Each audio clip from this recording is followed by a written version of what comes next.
ಕುಮಾರಸ್ವಾಮಿ ವಿರುದ್ಧ ಚಲುವರಾಯಸ್ವಾಮಿ ಕೆಂಡಾಮಂಡಲರಾಗಿದ್ದಾರೆ. ಕುಮಾರಸ್ವಾಮಿ ಬಳಿ ನಾನು ವಿನಯತೆಯನ್ನ ಕಲಿಬೇಕಾಗಿಲ್ಲ, ದೇವೇಗೌಡರ ಮೇಲಿನ ಗೌರವಕ್ಕಾಗಿ ನಾನು ಸುಮ್ಮನಿದ್ದೀನಿ ಅಂತ ಚಲುವರಾಯಸ್ವಾಮಿ ಕುಮಾರಸ್ವಾಮಿ ವಿರುದ್ಧ ಸಿಟ್ಟಾಗಿ ಮಾತಾಡಿದ್ದಾರೆ. ಕುಮಾರಸ್ವಾಮಿ ಬಳಿ ವಿನಯತೆ ಕಲಿಬೇಕಾಗಿಲ್ಲ, ನಾನು ದೇವೇಗೌಡರ ಮೇಲಿನ ಗೌರವಕ್ಕಾಗಿ ಮಾತ್ರ ನಾನು ಸುಮ್ಮನಿದ್ದೀನಿ. ದೇವೇಗೌಡರ ಹೆಸರು ಕುಮಾರಸ್ವಾಮಿ ಜೊತೆ ಇಲ್ಲದೆ ಇದ್ದಿದ್ರೆ ನಾನು ಕುಮಾರಸ್ವಾಮಿಗೆ ಉತ್ತರ ಕೊಡ್ತಾ ಇದ್ದೆ. ನಾನು ಕುಮಾರಸ್ವಾಮಿ ಅವರ ಮನೆ ಋಣದಲ್ಲಿದ್ದೀನಾ ಅಂತ ಪ್ರಶ್ನೆ ಮಾಡಿದ್ದಾರೆ ಚಲುವರಾಯಸ್ವಾಮಿ.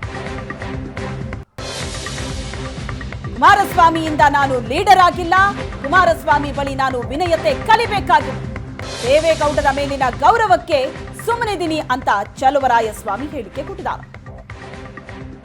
ಯಾರೇ ಮಾಡಿದ್ರು ಕುಮಾರಸ್ವಾಮಿ ಅಥವಾ ಎಂಥದ್ದು ಪುಟ್ಟರಾಜ ಅಥವಾ ನಮ್ಮ ಅಶೋಕ್ ಅಂತಲ್ಲ, ಯಾರೇ ಸಂವಿಧಾನ ವಿರುದ್ಧವಾದಂಥ ನಿಲುವನ್ನು ತಗೊಂಡ್ರು ಅವರಿಗೆ ಒಳ್ಳೆಯದಲ್ಲ. ಜನ ಸುಮ್ಮನಿರಲ್ಲ. ನನ್ನಿಂದಲ್ಲ ಎಚ್ಚರಿಕೆ, ಜನರ ಎಚ್ಚರಿಕೆ. ಜನ ನೆನ್ನೆಯಿಂದ ಸ್ಟಾರ್ಟ್ ಮಾಡಿದ್ದಾರೆ. ಅನೇಕ ಜನ ಸೆಕ್ಯುಲರ್ ಲೀಡರ್ಗಳು ಹೇಳಿದ್ದಾರೆ. ಸೊ ಅದನ್ನು ಗೌರವಾಗಿರಲಿ. ಆಮೇಲೆ ಕುಮಾರಸ್ವಾಮಿ ಅವ್ರು ಹೇಳೋರೇನೋ ಎಂಥದ್ದು ಇಷ್ಟೊಂದು ವಿನಯ ಅಂತ, ಅತಿ ವಿನಯ.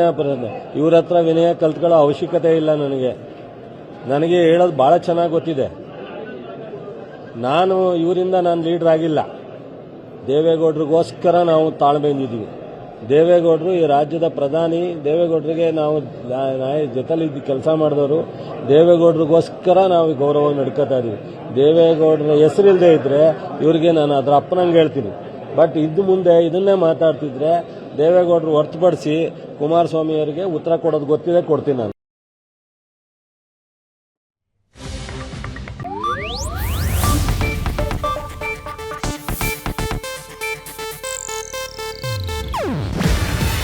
ಇದು ಏಷ್ಯಾನೆಟ್ ನ್ಯೂಸ್ ನೆಟ್ವರ್ಕ್ ಪ್ರಸ್ತುತಿ. ನೀವು ನೋಡ್ತಿದ್ದೀರಾ ಏಷ್ಯಾನೆಟ್ ಸುವರ್ಣ ನ್ಯೂಸ್.